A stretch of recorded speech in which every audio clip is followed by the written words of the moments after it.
मानवी आरोग्यास गंभीर धोका निर्माण करणाऱ्या बनावट औषधांचा मोठा पर्दाफाश ठाण्यात झाला आहे. टेल्मा एएम गोळ्या बनावट असल्याची माहिती असतानाही त्या मूळ उत्पादकाच्या नावाने विक्री करून रुग्ण आणि नागरिकांची फसवणूक केल्याप्रकरणी अन्न व औषध प्रशासन विभागाच्या तक्रारीवरून मानपाडा पोलीस ठाण्यात गुन्हा दाखल करण्यात आला. ठाणे अन्न व औषध प्रशासन विभागाच्या औषध निरीक्षक राजश्री शिंदे यांनी दिलेल्या तक्रारीनुसार डोंबिवली, सोनारपाडा, ठाणे, वागळे इस्टेट परिसरातील कंपन्यांसह इतर राज्यातील कंपनी मालक व चालकांविरोधात भारतीय न्याय संहिता तसेच अन्न व औषध आणि सौंदर्य प्रसाधन कायद्यान्वये गुन्हा दाखल करण्यात आलाय. सिक्कीममधील गंगटोक येथील एका कंपनीकडून टेल्मा एएम औषधांबाबत अन्न व औषध प्रशासनाकडे तक्रार प्राप्त झाली होती. त्यानंतर तपास करताना ठाण्यातील वागळे इस्टेट भागातील 2 कंपन्यांमध्ये या बनावट औषधांचा साठा आढळून आला. चौकशीत या कंपन्यांनी ही औषधे डोंबिवलीतील सोनारपाडा परिसरातील एका कंपनीकडून खरेदी केल्याचे सांगितले. पुढील तपासात सोनारपाडा येथील कंपनी मालकाने पुण्याच्या हडपसर भागातील कंपनीकडून काही अप्रमाणित औषधे परत पाठविण्यात आल्याची माहिती दिली.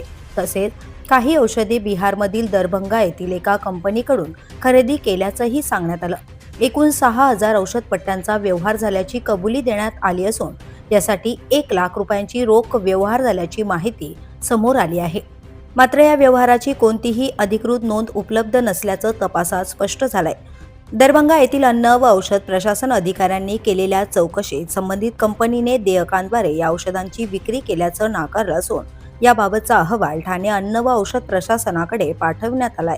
तसेच सिक्कीममधील गंगटोक येथील कंपनीनेही टेल्मा एम हे औषध आम्ही उत्पादन केलेले नसून ते आमच्या मूळ औषधापेक्षा पूर्णतः वेगळे असल्याचं स्पष्ट केलंय.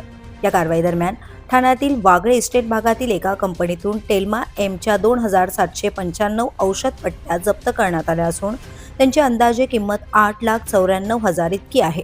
मूळ उत्पादकासारखे भासवून रुग्णांची घोर फसवणूक करण्याचा हा प्रकार असून या प्रकरणामागे बनावट औषधांचे आंतरराष्ट्रीय जाळे कार्यरत असल्याचा संशय तपास अधिकाऱ्यांनी व्यक्त केला आहे.